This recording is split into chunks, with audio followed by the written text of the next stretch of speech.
Hello everybody, and tonight we have a sequel to our first Hell Cannon guide video on how to get the most from your Hell Cannon.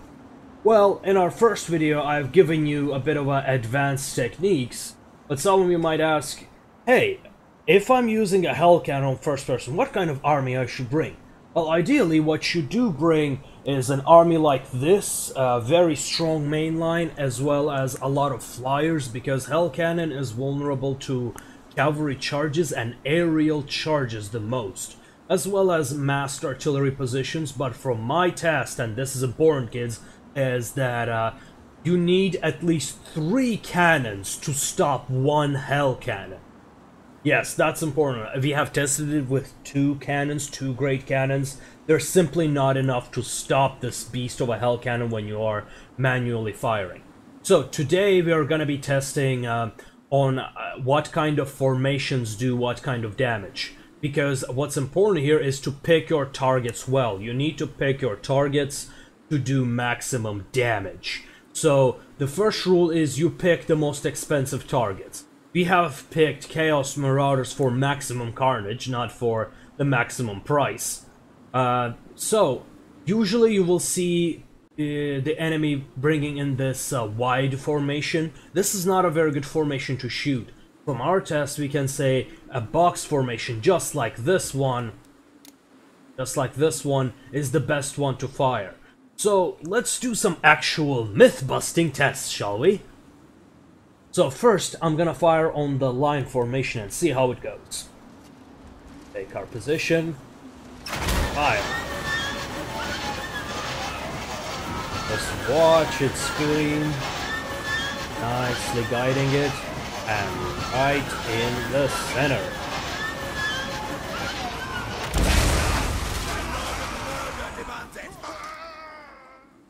Alright.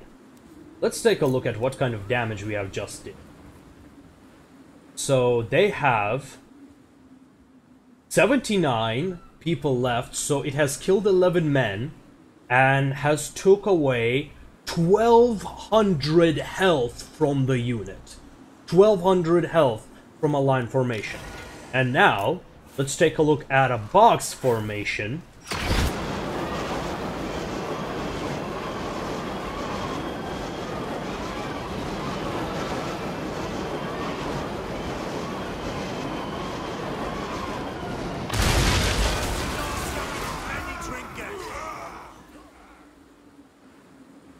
Yep, as you can see, the kill amount is the same, mainly because, you know, it can only do so much damage on people.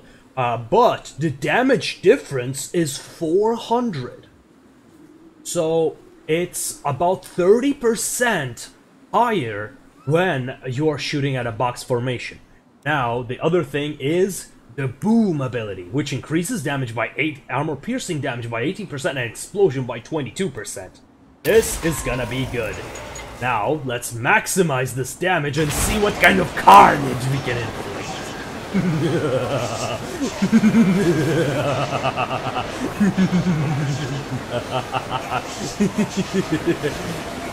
And boom! I just... Oops, that was an accidental misfire. Got a bit too carried on over there. Okay, before this ball hits, we see it did just about the same damage, but it seems to have killed 5 more men. So even though it has did almost the same health damage, it has killed more of the units, which is a pretty big deal because, as you know, dead man can't fight. So just for the sake of it, you might wonder, hey, how many hits does it take to actually kill these units? Because it doesn't seem all that impressive. I mean, how is this thing gonna change the course of battle? Well, let's see what the second one does. Go on a line formation.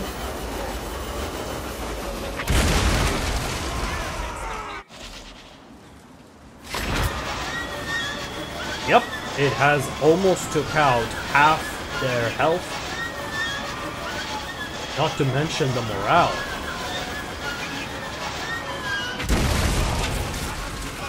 Oh, so much blood. Ah, this is beautiful. You know, I could spend an entire day just watching this thing explode.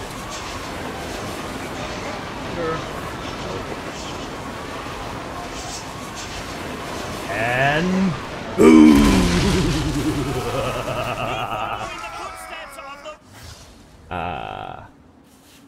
Alright. 61 men left with less than half their health. Let's fire a third shot and see how much it does. And now with the boom active, I estimate it will be either 1 or 2 shots left.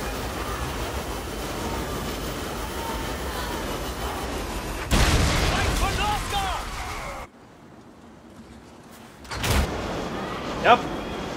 As you can see, these units are almost routed. They can no longer even get their maximum morale. So put them in melee, and at that point they're all might as well be dead already. Oh, so much blood.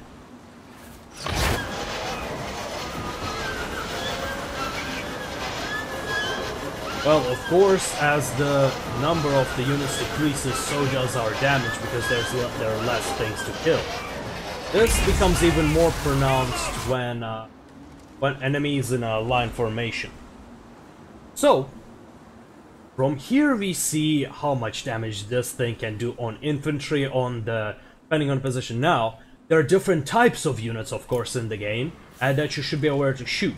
Now, cavalry is usually more expensive, but they're not a very good target to shoot because they can run away. And, well, I think this point will be better illustrated if I just fire it.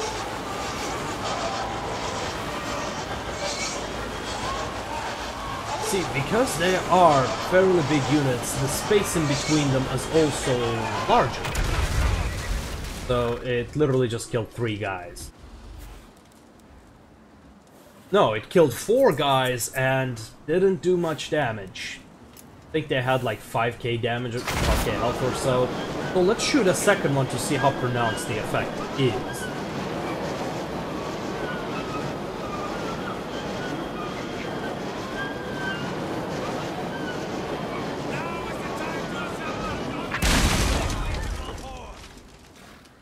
Again, about was 41. Now this time it killed 3 of them.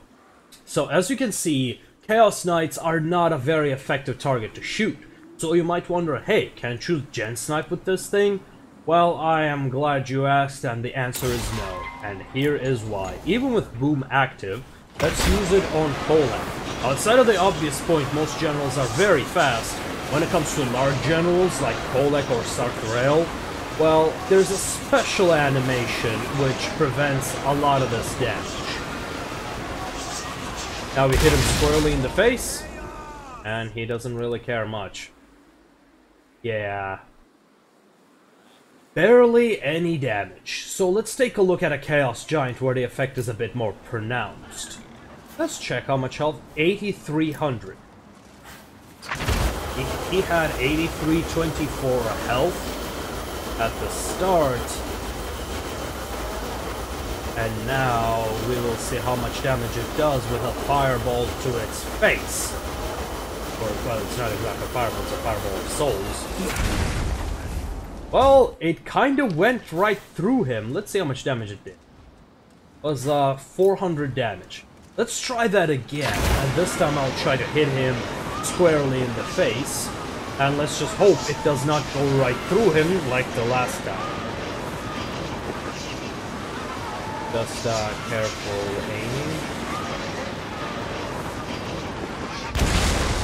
Yes, this was what I was talking about. It hit him squarely in the chest, so it should in theory do maximum damage. And, well, it's a bit anticlimactic here. Yeah, as you can see here, it is not doing all that much damage to the large target. Your main target will have to be infantry when it comes to this. But even then, it does more than enough damage to do the trick. Well, oh, the other thing you might have noticed, with manual aiming, you can shoot outside of your range. As you have seen, this Polek, Giant, and Chaos Knight, They're all outside of its range, but we have hit them pretty accurately. So, just for kicks, let's see how far we can shoot this. Okay, keeping it at a 45-degree angle, maximizing the arcing distance.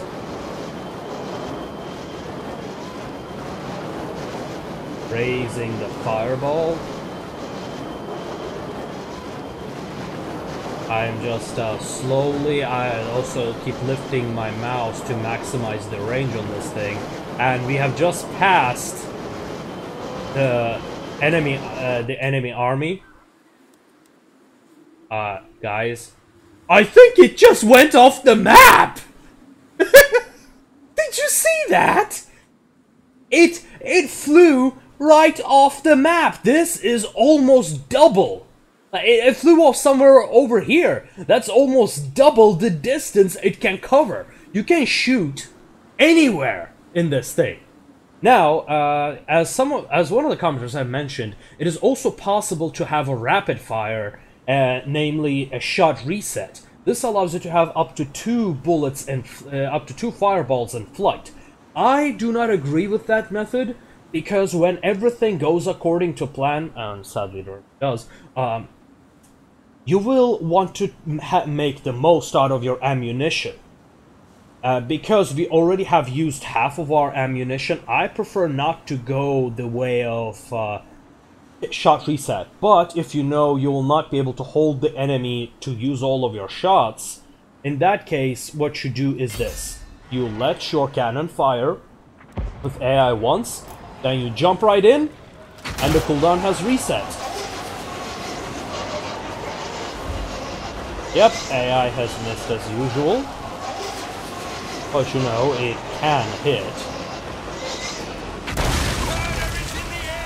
And this was the second shot. Well, and this was how you could make the second shot.